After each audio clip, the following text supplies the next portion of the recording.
do SISMUC. Como prometido, nós vamos fazer uma conversa agora com o Ludmar Rafaim, que é o advogado do sindicato.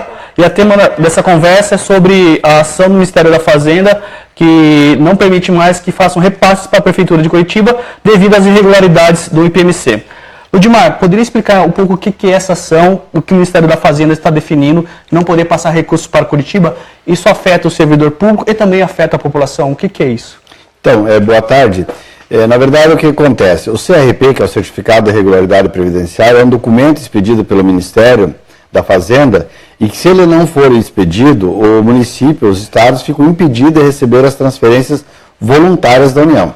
Então, isso está negado para o município, né? Isso é um problema que o município tem que tentar resolver, mas o mais importante disso tudo é que essa cassação, vamos dizer, do CRP do município de Curitiba deve-se a irregularidades no regime próprio de previdência que foram confirmadas pela auditoria do Ministério de questões que nós do sindicato vimos dizendo desde 2015, depois de 2016 e muito intensamente no primeiro semestre de 2017, quando foi aprovada a Lei 15.042. Que irregularidades são essas, Ludmar? Então, tem a ver até com aquele parecer da própria Câmara Municipal dizendo que não poderia fazer alteração na lei do IPMC. Que irregularidades são essas? Então é importante dizer que o próprio parecer da Câmara Municipal ele estava em consonância com a nota técnica que os sindicatos fizeram e encaminharam para a Câmara Municipal, apontando que a Prefeitura não poderia fazer aquelas mudanças. Tá? São três questões que o Ministério considerou como irregulares para negar o CRP. Uma delas é a questão da existência de duas unidades gestoras do regime de previdência, que é o Fundo Municipal Provisional de Previdência, e o IPMC, que eles consideram como se fossem duas unidades gestoras. Essa é uma irregularidade. A outra irregularidade é a modificação na legislação que gerou desequilíbrio financeiro atuarial. Isso considerando todos os repasses não feitos, pagamentos não feitos, e agora aquilo que eles estão chamando de compensação. E a terceira questão que o Ministério aponta também como irregular é o fato do uso das verbas previdenciárias. Uma informação que não veio a público, mas o IPMC devolveu mais de 200 milhões de reais para o município de Curitiba da taxa de administração, por exemplo, que é um valor que é repassado de 2% pelo município mensalmente, que é para estruturar o IPMC. É para garantir o quê? Garantir mais eficiência no serviço.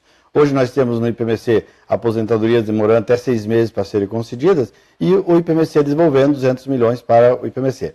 Mas uma questão das três questões, a que nós precisamos dar destaque é o quê? É a mudança na Lei 9626, revogando a Lei 12.821 e, além disso, desobrigando a Prefeitura de fazer o repasse da parte patronal da contribuição dos aposentados e pensionistas. A gente precisava retornar justamente nesse ponto, né?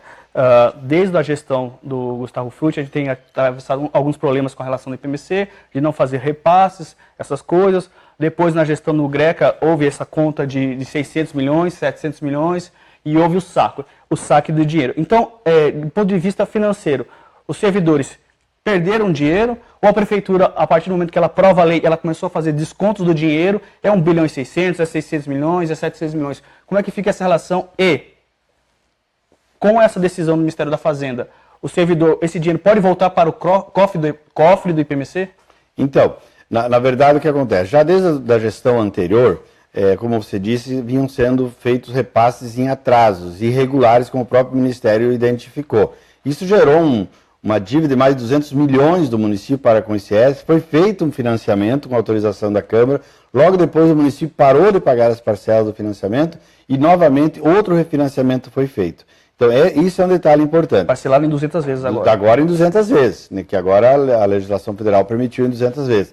Mas a grande questão que afetou duramente o equilíbrio financeiro e atuarial do IPMC, e significa que criar dificuldades para pagar os futuros benefícios dos servidores públicos, foi a revogação da lei de 2008, que garantia que a Prefeitura pagasse os benefícios previdenciários concedidos, as aposentadorias concedidas entre 2008 e 2023, revogou essa lei e, principalmente, a mudança na Lei 9626, desobrigando a Prefeitura a fazer o repasse da contribuição patronal, vamos usar assim a expressão, da contribuição previdenciária dos aposentados e pensionistas.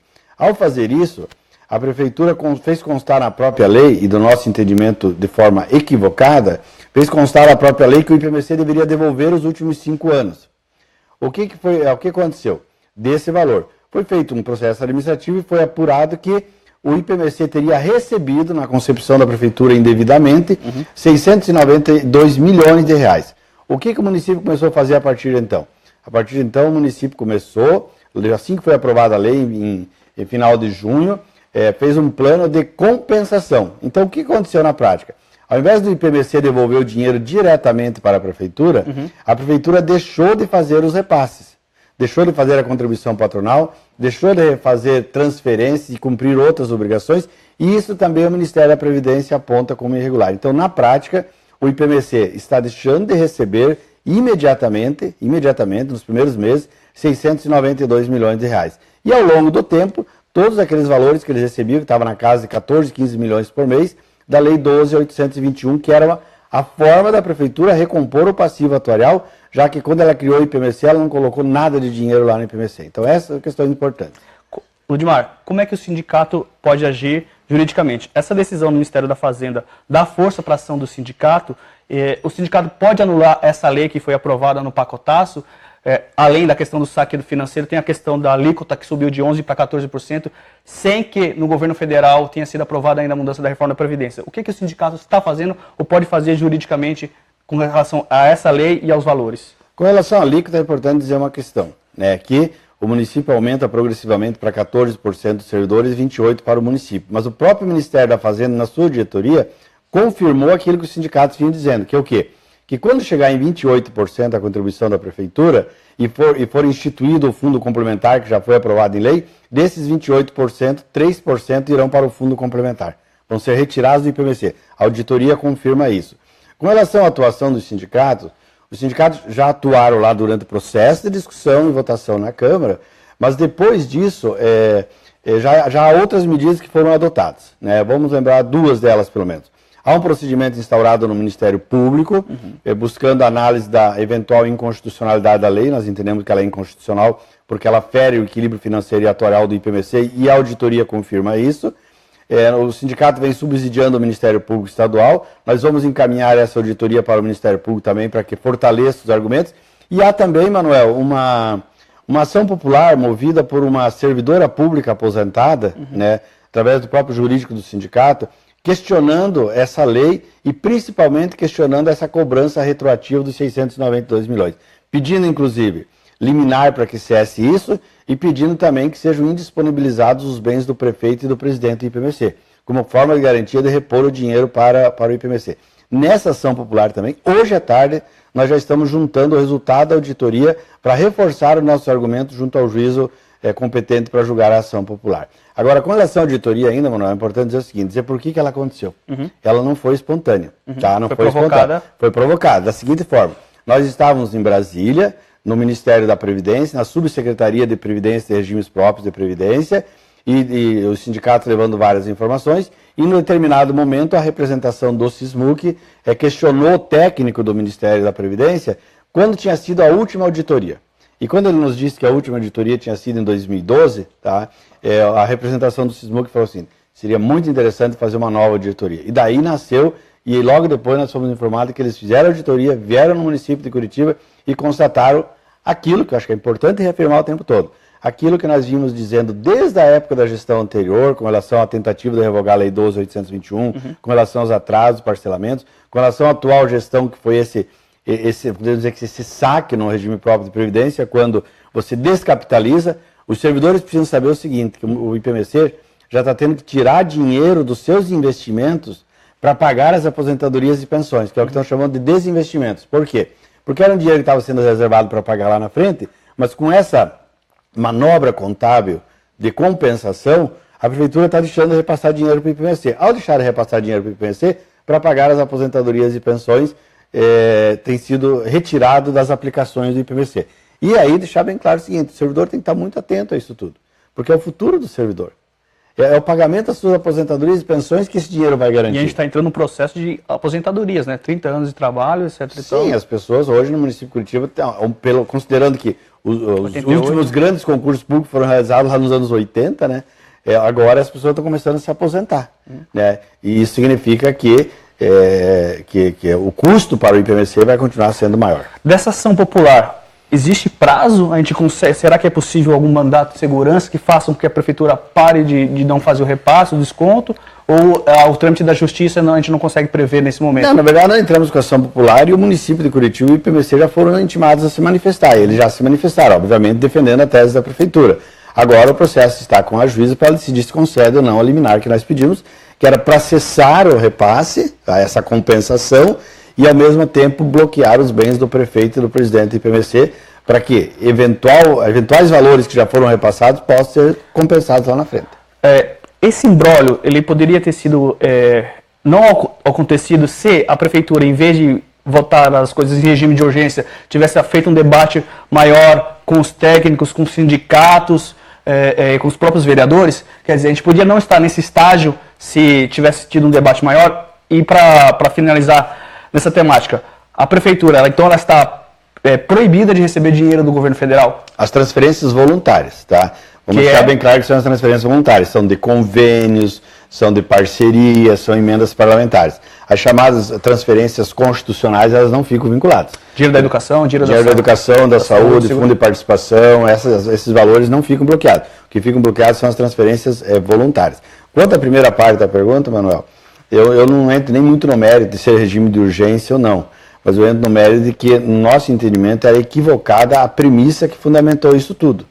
Que ao invés de você fazer uma lei para diminuir os recursos para o IPMC, nós tínhamos que fazer uma lei para aumentar os recursos para o IPMC. Porque, contraditoriamente, ao mesmo tempo que a lei autorizou essa retirada de valores do IPMC por uma via que a gente chama transversa, através da compensação, o próprio estudo apontou que o IPMC tem um déficit atuarial, que não é uma dívida, é um déficit, é um valor que vai faltar lá na frente, de aproximadamente 15 bilhões de reais. Isso lá na frente... Nos próximos 30 anos, ao longo dos próximos 30 anos. Não é agora. Não é agora, é o valor que as pessoas vão se aposentar e daqui a um pouco vão saber que o IPMC não tem dinheiro para pagar. Para a gente ir finalizando, só mais duas temáticas ainda na questão jurídica. A primeira, o prefeito Rafael Greca tem dito que vai até o STF para tentar autorizar as organizações sociais em Curitiba. Como é que está esse processo?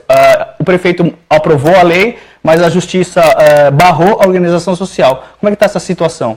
Eu entendo que o prefeito, se quiser, ele pode ir até o STF, ele pode ir para o STJ, onde ele quiser. A grande questão é que o fundamento da liminar concedida, e não é só o fundamento da liminar concedida contra as OS, que está lá na Constituição Federal, é que só pode ser repassado serviço de saúde para privados se tiver em caráter complementar, está lá nos artigos da Constituição que trata da saúde, e se estiverem esgotadas as possibilidades próprias do município. Uhum. O que nós estamos vendo em Curitiba é que não é isso. Nós temos UPAs prontas, nós temos UPAs equipadas, nós temos condições de contratar servidores, e aí o que o município faz? Pega e decide passar para os OS. OS que são entidades que comprovadamente, conforme o entendimento do Tribunal de Contas, do próprio Ministério Público, são as entidades que mais trazem problema nas prestações de contas dos municípios e dos estados. Falta transparência. Falta transparência, elas são de direito privado, os seus empregados não são servidores públicos, são empregados privados, elas trabalham com contrato de gestão, os seus gestores são escolhidos por elas mesmas. Então, tem vários problemas que afetam. Quando for julgada a ação direta de inconstitucionalidade 1923, as entidades, a Frente em Defesa contra a Privatização da Saúde, juntou no Supremo um dossiê de mais de 600 páginas, apontando irregularidades de OS pelo Brasil afora. Tá? Em Curitiba nós temos uma OS, para as pessoas terem um parâmetro, temos duas OS já em funcionamento. Nós temos uma que se chama Instituto Curitiba de Informática, o ICI, que é Instituto Cidade Inteligente, né? Mudou o nome só, mas é a mesma coisa, que leva milhões da prefeitura todo mês. Né? E que, inclusive, há uma discussão judicial entre a prefeitura e ele com relação aos direitos autorais dos programas desenvolvidos. E temos o ICAC, que também foi criado no âmbito da cultura de Curitiba, que substitui os servidores da Fundação Cultural por servidores contratados por essa OS. Para a gente ir finalizando, só mais uma última perguntinha, relacionado à ação judicial que o Sismuc conquistou essa semana, tratando do 13º salário no período de 2002 a 2007, né? Havia o pagamento de forma, esse pagamento não era integral em cima do salário dos servidores, né, que tinha as remunerações variáveis, o PPQ, etc e tal. Então a gente ganhou essa ação, como é que está e que impacto essa ação pode ter, por exemplo, no outro questionamento que estamos fazendo na alteração da lei do pacotaço sobre o 13º salário. Perfeito. Então, assim, Primeiro, deixar bem claro que é uma ação que teve sentença procedente, é de primeiro grau, ainda cabe recurso, as pessoas têm que entender isso. É uma ação coletiva do sindicato. Nós entramos em 2007 com essa medida, quando nós insistimos que a lei orgânica do município de Curitiba, ela diz que o 13º, e assim a Constituição Federal também, diz que o 13º deve ser pago com base na integralidade da remuneração. E naquele momento, o que a prefeitura fazia? As gratificações variáveis, como IDQ, PPQ e outras gratificações, elas não iam para o 13º. Uhum. Assim que o sindicato entrou com essa ação coletiva, logo depois o município modificou a lei e passou a levar para o 13º essas gratificações. Então, por isso que a gente fala que é de 2007 a 2002.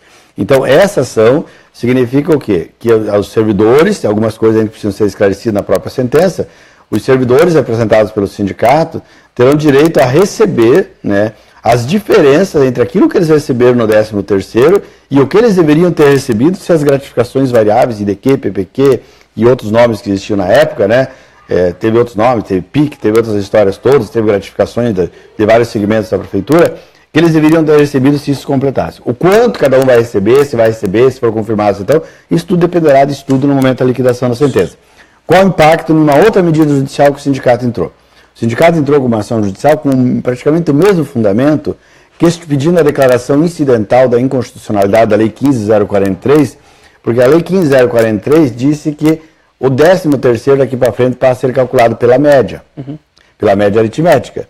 E a lei orgânica do município continua vigente, a Constituição Federal continua vigente, dizendo que o 13º é calculado com base na integralidade da remuneração. Então, portanto, se teve alguma remuneração variável, ela tem que ir para o 13º também. Ok. Então, agradecendo o Ludmar mais uma vez pela sua paciência, explicando a gente sobre as questões jurídicas e as ações do sindicato, que age politicamente e juridicamente. Quero convidar também os servidores municipais. A nossa nova revista já chegou, está pronta. A revista aborda 1 ano da gestão de Rafael Greca, tudo que ficou ruim para os servidores, ou seja, todo o autoritarismo, todas as formas, a falta de diálogo com os servidores. Essa revista ela já está no sindicato e também está sendo entregue nos locais de trabalho pela direção. Então é importante também que você se sindicalize e participe das ações do sindicato. Muito obrigado.